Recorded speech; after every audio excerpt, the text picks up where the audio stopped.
اعوذ باللہ من الشیطان الرجیم بسم اللہ الرحمن الرحیم الحمد للہ رب العالمین والعاقبۃ للمتقین والصلوات والسلام علی سید المرسلین وعلی آلہ واصحابہ اجمعین اما بعد۔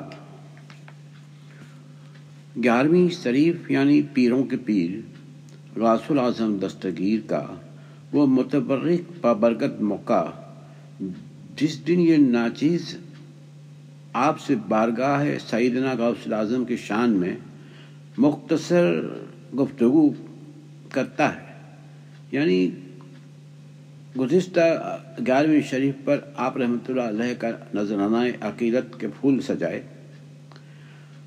آج سے میں آپ سے مخاطب رہوں گا آپ کے خطبات اور خطبات کے کچھ سے، جس میں خصوصی چند بکھرے موتی بھی شامل ہوں گے۔ فرشتے بدر شے تک ساتھ پہنچانے کو جاتے تھے، کہتے یہ دربار الہی میں یہ رتبہ ہے غوث اعظم کا۔ ایسے روشن ضمیر غوث الاعظم دستگیر پیران پیر آپ کے چند خطبات اور بکھرے موتی کو پلانے کا سلسلہ جاری کرتا ہوں۔ آپ کے خطبات میں آپ کو بتانا چاہتا ہوں کہ حضرت غوث اعظم عبداللہ کی ذات مبارک کے بارے میں اپنے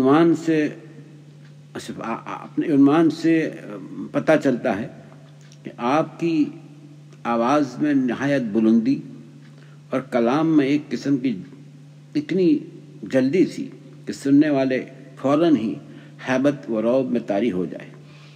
آپ جس وقت تخت پر واعظ و خطبہ دینے کھڑے ہوتے تو لوگوں میں ایک قسم کا سناٹا چھا جاتا تھا۔ آپ پر سلام طاری ہو جاتا تھا، زلال طاری ہو جاتا تھا۔ آپ لوگوں کی اندرونی بیماریوں کو اپنی کرامت سے دیکھ کر فوراً اس کی طرف اشارہ فرما کر اس کا روحانی علاج بیان کر دیتے تھے۔ سننے والے مختلف قسم کے لوگ ہوتے تھے جن میں مختلف قسم کی بیماریاں و خرابیاں بھی ہوتی تھیں، اس لیے آپ اپنے خطبے کے درمیان موضوع کو بیماریوں کے مطابق بدل بھی دیتے تھے۔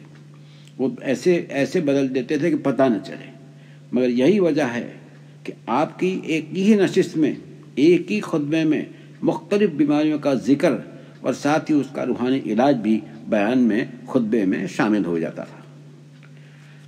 آپ نے مختلف جگہ پر مختلف ماحول میں مختلف لوگوں کے درمیان خطبات فرمائے، چنانچہ آپ کے خطبات میں سے الگ الگ موضوع کے مطابق آپ کے خطبات کے حصے ہمیشہ سندوں میں ملتے ہیں۔ آپ فرماتے ہیں، اے مسلمانوں، تم صبر کی رسی کو خوب مضبوطی سے تھام لو۔ دنیا کا اکثر حصہ آفتوں اور بلاؤں سے بھرا ہوا ہے۔ ایک خوشی کا موقع آتا ہے، اس کے ساتھ ہی رنج و غم کا سامنا بھی ہوتا ہے۔ ہر خوشحالی کے ساتھ بدحالی اور ہر خوشی کے ساتھ غم ہے۔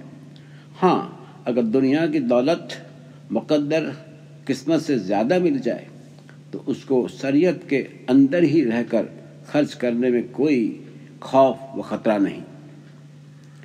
اے شخص، اگر تم مرید ہے تو شریعت سے کبھی غافل نہ ہونا۔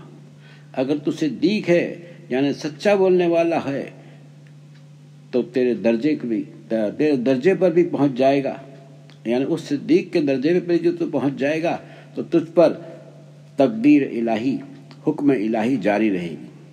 اگر تو حق تعالیٰ کے دربار میں قریبی بھی بن جائے تو اللہ کا حکم تیرے اوپر سایہ میں ہمیشہ رہے گا۔ شریعت تو تجھے اس کی راہ پر چلاتی ہے اور خدا کا حکم تجھ سے کام لیتا ہے۔ اللہ کا کام تیرے اندر حرکت پیدا کرتا ہے۔ مخلوق بھی 3 قسم کی ہوتی ہے، عوام، خاص اور خاص الخاص۔ عامی کون ہے؟ عوامی کون ہے؟ جو مسلمان ہے شریعت کا پابند ہوتا ہے، ہر معاملے میں شریعت ہی کی کسوٹی پر پرکھا جاتا ہے۔